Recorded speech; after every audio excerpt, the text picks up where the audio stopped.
Baik, selamat siang semuanya adik-adik. Ya. Oke, gimana kabarnya? Baik. Sudah makan? Oke, berapa jumlah dalam kelas ini? 32. Semua hadir? Ya. Oke, berapa yang tidak hadir? 2 orang. Oke, baik. Jadi tujuan dari kehadiran Bapak di sini akan memberikan kalian bimbingan klasikal.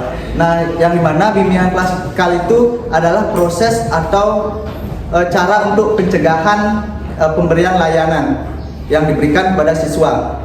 Nah, oleh karena itu kita akan membahas tentang kedisiplinan adik-adik. Nah, di sini sebelum kakak lanjut, kakak aturkan tangan jaliman ya. Om Swastiastu, Assalamualaikum warahmatullahi wabarakatuh. Shalom, namo buddhaya, salam kebajikan untuk kita semua.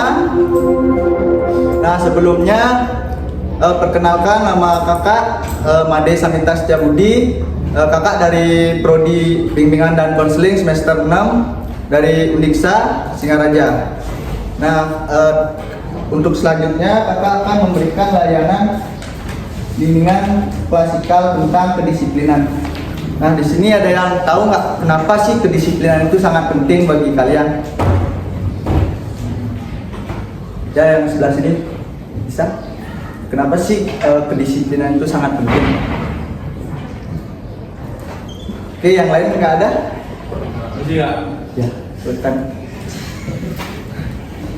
Berarti nggak ada ya? Nah, jadi kedisiplinan itu sangat penting untuk kalian menuju ke depannya. Kalau kalian disiplin, otomatis kalian udah tahu gimana kalian ke depannya. Nah, setelah kalian lulus dari sekolah, kalian sudah tahu, oh saya akan melanjutkan kuliah, oh saya akan kerja seperti itu. Nah, yang dimana juga kedisiplinan mempengaruhi motivasi belajar kalian. Kalau kalian disiplin, pasti kalian mempunyai motivasi belajar yang lebih tinggi seperti itu. Nah, sebelum kakak lanjutkan, ada yang tahu nggak tentang pengertian kedisiplinan secara lengkap? Mungkin dari sebelah sini ada yang tahu? Apa sih kedisiplinan itu? Nggak ada? Oke, baik. Kakak akan jelaskan. Jadi di sini menurut Sogeng Prijadarmunto tahun 1993 dalam bukunya, di mana disiplin itu diartikan suatu kondisi yang tercipta dan terbentuk melalui proses dari serangkaian perilaku yang menunjukkan nilai-nilai ketaatan, kepatuhan, kesetiaan, keteraturan, dan ketertiban. Jadi nilai-nilai ini tumbuh dari pembinaan yang berlangsung melalui lingkungan keluarga, pendidikan, serta masyarakat. Nah, dari definisi tersebut yang kakak jelaskan mempunyai 3 indikator. Nah, yang dimana indikator itu diambil dari aspek definisi yang kakak jelaskan. Nah, yang pertama itu ada indikator menunjukkan ketaatan dan kepatuhan terhadap aturan. Nah, yang kedua itu ada berperilaku tertib dan teratur dalam kegiatan sehari-hari. Nah, yang ketiga membiasakan sikap disiplin melalui lingkungan dan pengalaman pribadi. Nah, sampai di sini ada yang ditanyakan dulu? Nah, baik, kakak akan lanjutkan terkait indikator yang 3 ini. Ada pernyataan negatif dan positifnya. Bagaimana sih kita menerapkan secara langsung? Nah, itu ada negatif dan positifnya. Nah, di sini kan ada grup kelas ya. Nah, nanti kakak akan kirimkan ke ketua kelasnya. Siapa ketua kelasnya sini? Oke, nanti kakak akan kirimkan ke adik ya, agar adik-adik itu tahu atau memahami tentang penerapan dari indikator yang kakak jelaskan tadi.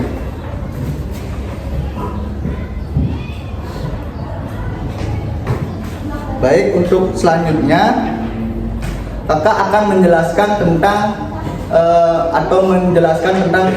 contoh orang atau yang mempunyai kedisiplinan tinggi dan rendah. Nah, langsung saja di sini dosen kakak sendiri, yaitu Profesor Dr. Iketut Darsana MBD. Mungkin adik-adik menemunya tadi atau tadi ngelewat gitu. Nah, dia adalah seorang akademisi atau dosen. yang dikenal memiliki kedisiplinan tinggi yang tercermin dari komitmen dan konsisten dalam menjalankan tanggung jawab akademik serta keteladanan dalam mematuhi etika dan tata tertib di lingkungan pendidikan. Jadi kedisiplinan yang terlihat dari dosen kakak ini terlihat dari ketepatan waktu, kerapian, dan kemampuan menanamkan nilai-nilai disiplin kepada mahasiswanya. Nah, yang dimana beliau ini menjadi panutan berkat integritas dan juga kemampuan menyeimbangkan kedisiplinan dengan pendekatan yang humanis. Itu adik-adik. Nah, di sini yang selanjutnya juga ada contoh individu atau seseorang yang mempunyai kedisiplinan rendah, yang dimana anak dengan tingkat kedisiplinan rendah cenderung memiliki kesulitan mematuhi aturan atau kurang konsisten dalam menjalankan tanggung jawab dan memerlukan pengawasan serta pembinaan yang lebih intensif untuk membentuk perilaku yang tertib. Nah, namun melalui pembiasaan yang tepat dan dukungan lingkungan yang positif dan konsisten, anak tetap menjadi memiliki peluang untuk menumbuhkan atau membangkitkan rasa kedisiplinan itu sendiri. Itu adik-adik, mungkin ada yang belum mengerti? Sudah? Baik. Nah, untuk itu kakak akan membagikan kuesioner. Jadi sudah dapat disebarkan ya sama kakak. Jadi nanti diisi 32 tadi ya. 32 hadir 2. Jadi 30. Tolong bantu.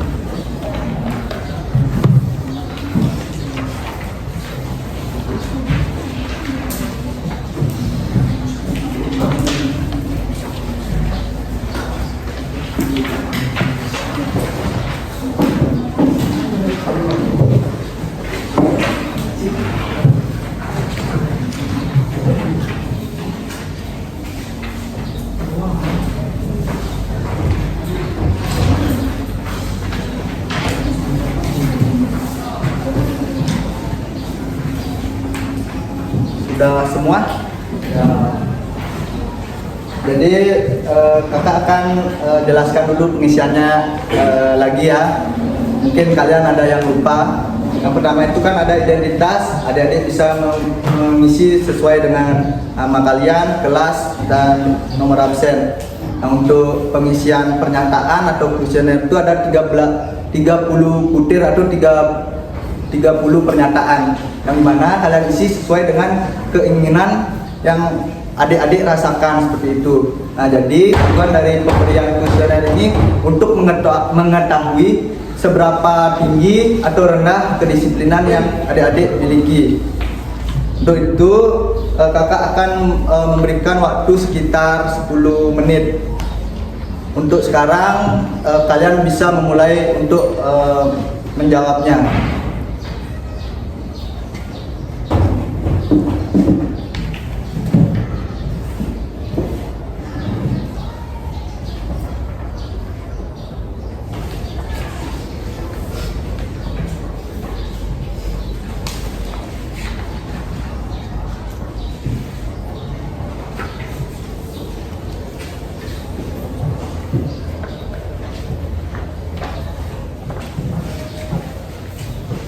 Ada yang sudah selesai? Oke.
yang sudah selesai bisa kumpul ya ke oper-oper ke depannya.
Baik adik-adik, berarti sudah semua ya?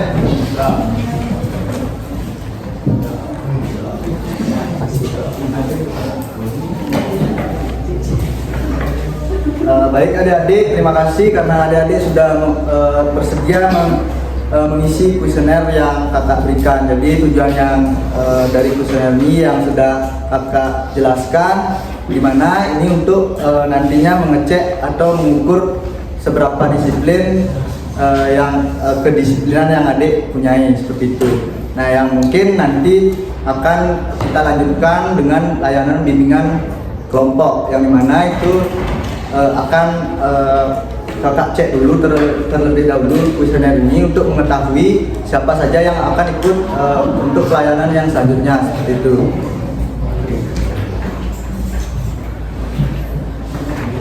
Baik, untuk itu, untuk layanan bimbingan klasikal akan kakak tutup sampai di sini. Untuk itu kakak ucapkan terima kasih. Baik, terima kasih adik-adik sudah bersedia untuk mengikuti layanan yang selanjutnya, yaitu layanan bimbingan kelompok. Nah, yang dimana sebelum itu kakak akan menjelaskan aturan atau asas-asas yang perlu kita taati. Yang pertama itu ada asas kerahasiaan. Nah, dimana semua cerita atau pendapat kalian tidak akan disebarluaskan. Yang kedua ada asas kesukarelaan, dimana kalian mengemukakan pendapat berasal dari dalam diri adik atau tidak ada paksaan dari orang lain. Nah, sebelumnya kakak akan melakukan bimbingan kelompok, yang dimana ada yang masih ingat kak tentang apa sih itu kedisiplinan?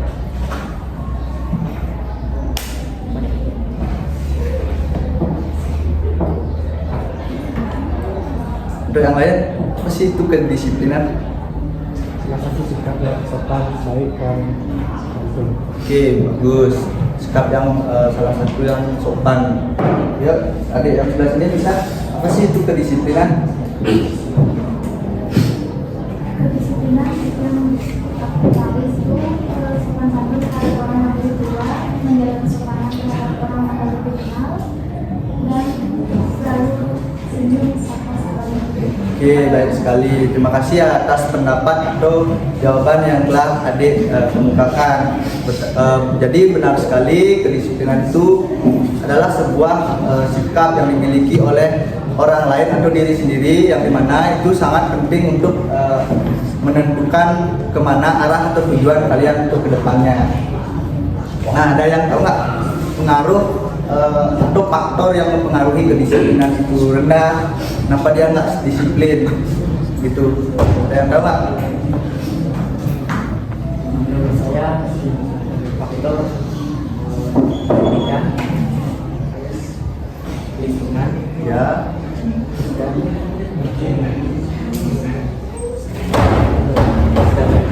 oke, bagus sekali. Yaitu tadi yang dibilang teman kita, di mana kedisiplinan itu dipengaruhi oleh lingkungan, pergaulan. Nah, itu sangat benar sekali, yang dimana dipengaruhi oleh dua faktor, yaitu faktor internal dari dalam diri kita dan faktor eksternal, itu dipengaruhi oleh dari luar lingkungan. Yang pertama itu dari faktor cara pola asuh orang tua, dimana itu sangat penting sekali. Ketika orang tua salah mendidik anak itu akan menjadi kurang disiplin atau ke pengaruh yang negatif. Lingkungan begitu juga sangat penting mempengaruhi tentang kedisiplinan itu sendiri. Itu. Jadi ada yang dapat menyimpulkan nggak tentang materi yang kakak berikan tadi, yang kita bahas barusan tadi? Ada?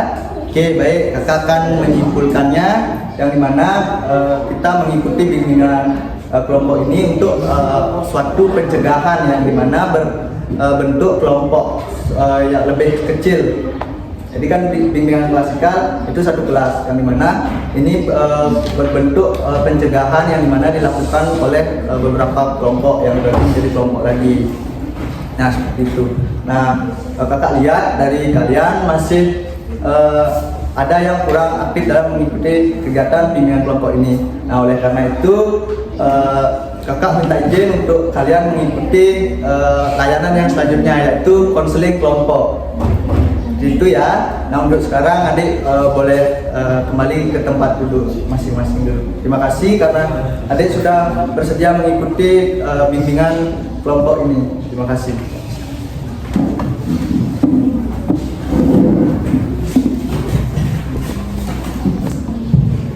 Baik, selamat siang semuanya adik-adik. ya Jadi hari ini kita akan mengadakan layanan konseling kelompok, yang dimana seperti tadi kakak jelaskan, kita harus mengikuti asas-asas yang ada atau aturan yang harus diikuti. Yang pertama itu ada asas kerahasiaan, yang dimana nanti kita tidak boleh menyebarluaskan cerita atau masalah yang kita temukan dalam sesi bimbingan konseling kelompok ini. Yang kedua ada asas kesukarelaan, yang dimana pendapat atau solusi yang adik tawarkan kepada teman itu tidak ada dalam unsur paksaan atau sukarela dari dalam diri adik masing-masing, seperti itu. Nah, dari tadi ada yang masih ingat nggak kita membahas mengenai materi apa? masalah kedisiplinan. Oke, masih ingat apa itu kedisiplinan? Oke, jadi kakak akan jelaskan lagi. Kedisiplinan itu adalah suatu sikap yang dimiliki oleh diri sendiri atau orang lain untuk dikembangkan dan berakibat pada dia kedepannya bagaimana, seperti itu. Dan itu sangat penting untuk dia kedepannya. Nah, dari kalian apakah pernah mengalami permasalahan tentang kedisiplinan yang menghambat kegiatan adik-adik sehari-hari? Mungkin dari adik sini ada nggak masalah kedisiplinan yang mengganggu adik-adik? Mungkin susah tidur atau susah bangun gitu. Ya, mungkin dari adik sini mungkin masalah kedisiplinan yang mungkin sangat terlihat dalam diri adik-adik gitu. mungkin susah bangun pagi untuk sekolah, susah mengerjakan tugas seperti itu. Mungkin dari adik punya masalah.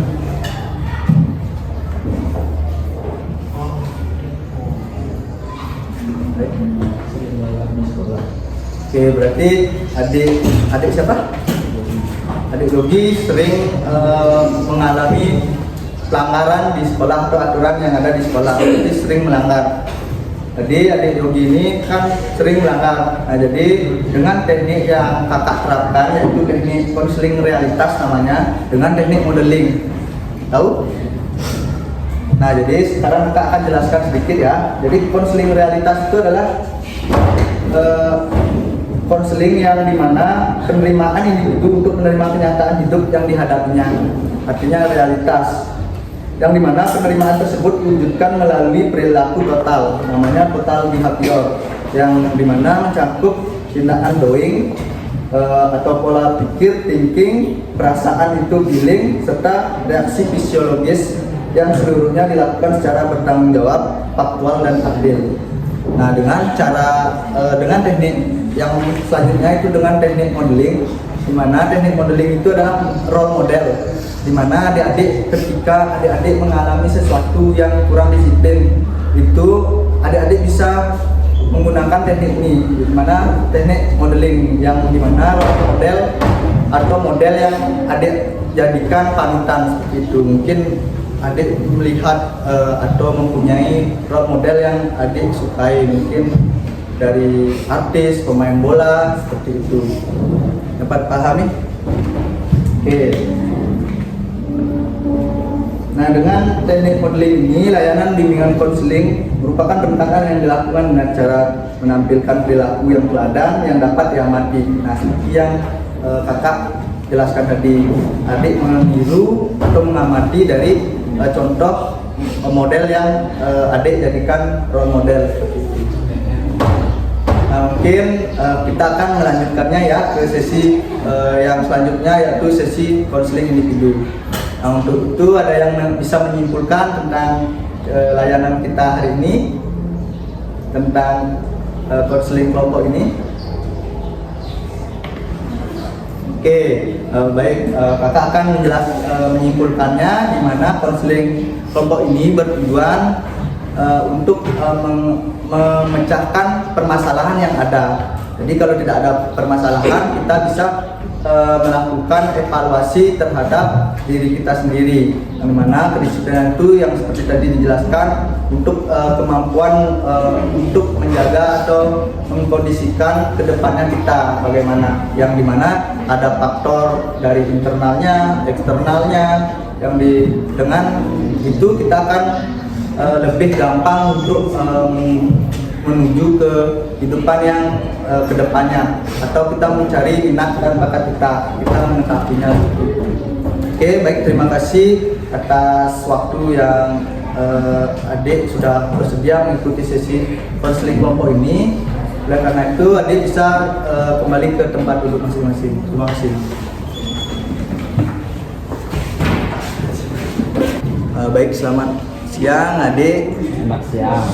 Terima kasih atas kesediaan adik sudah mau mengikuti layanan konseling individu ini. Nah, sebelumnya bagaimana kabarnya adik? Baik. Oke, sebelumnya adik sudah pernah mengikuti sesi konseling individu ini? Belum. Oke, nah sebelum kita lanjutkan ke sesi selanjutnya, kakak akan menjelaskan dulu asas atau peraturan yang harus kita ikuti dalam mengikuti konseling individu ini. Ya. Oke, yang pertama ada asas kerahasiaan, di mana cerita yang adik punyai tidak akan disebarluaskan atau tidak boleh disebarluaskan selain kelas ini, seperti itu. Itu namanya asas kerahasiaan. Yang kedua itu asas kesukarelaan, di mana adik menceritakan permasalahan yang adik alami itu atas diri adik sendiri, tanpa ada yang memaksa adik untuk menceritakan masalah tersebut. Nah, bagaimana Bapak dapat dipahami? Bapak. Oke, kita akan memulainya. Sebelumnya adik bisa ceritakan masalah yang adik dapati dalam diri adik tentang kedisiplinan itu apa saja, mungkin bisa diceritakan ulang sekarang. Saya biasanya sering tidur di sekolah.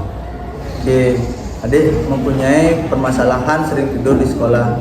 Nah itu apakah adik sebelumnya atau kemarinnya itu bergadang atau bagaimana? Ya, begadang. Oke, baik, kakak akan mengatasi atau menanggulangi permasalahan adik itu dengan teori yang kakak gunakan, yaitu konseling realitas dengan teknik modeling. Nah sebelum itu kakak akan jelaskan dulu mengenai konseling realitas dengan teknik modeling itu.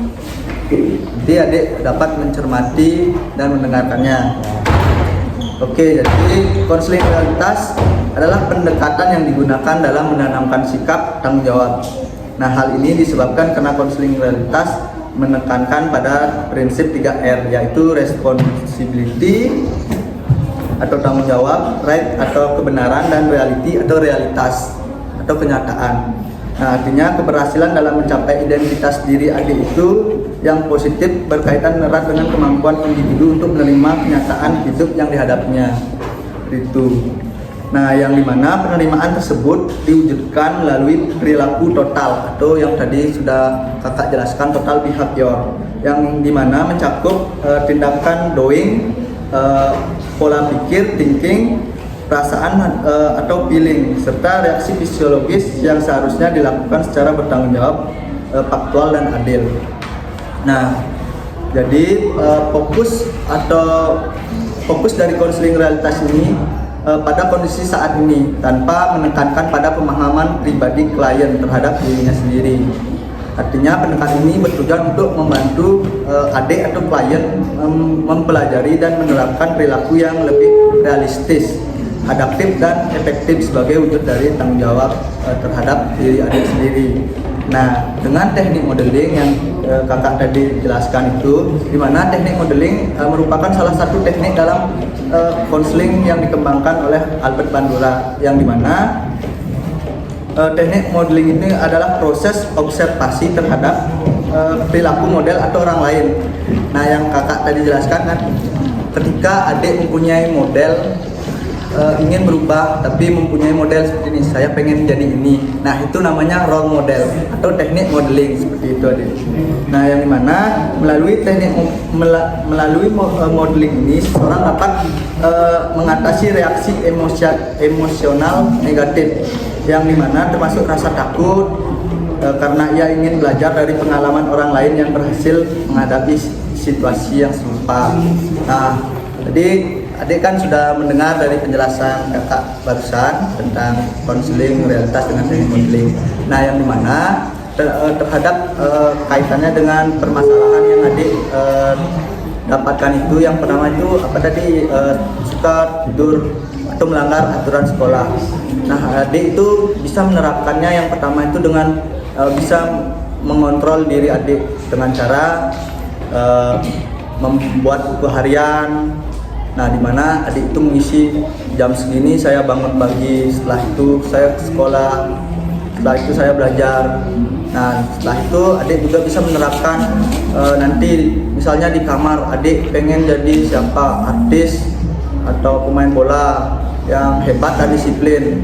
Nah adik bisa menempelkannya di kamar. Nah itu namanya teknik modeling atau role model. Adik menggunakan role model adik gitu untuk menjadikan adik lebih meningkatkan kedisiplinan yang adik alami. Nah oleh karena itu bagaimana pada sesi konseling individu ini, bagaimana setelah adik melaksanakannya dengan kakak, apa merasa lebih lega? Ya, pasti lebih lega. Oke, terima kasih ya, karena adik sudah mengetahui solusi dari permasalahan yang adik alami itu. Jadi adik sangat hebat sekali sudah mengetahui solusi dari permasalahan yang adik hadapi. Nah oleh karena itu kita dapat akhiri sesi konseling hari ini. Sebelumnya terima kasih karena adik sudah meluangkan waktu untuk mengikuti sesi konseling ini. Untuk sekarang adik bisa kembali ke tempat duduk. Terima kasih ya. Baik adik-adik semua, terima kasih ya karena sudah meluangkan waktu dan sudah bersedia mengikuti 4 layanan yang tadi. Yang pertama bimbingan klasikal, bimbingan kelompok, konseling kelompok dan konseling individu. Nah, yang dimana itu juga bertujuan untuk kebaikan diri adik-adik masing-masing, yang dimana itu untuk mengontrol diri adik-adik agar tetap disiplin seperti itu. Mungkin kalau tidak ada pertanyaan atau sudah dapat dipahami, kakak akan tutup dengan para musanti. Om Santi Santi Santi Om. Wassalamualaikum warahmatullahi wabarakatuh. Shalom, namo buddhaya, salam kebajikan untuk kita semua. Terima kasih ya adik-adik.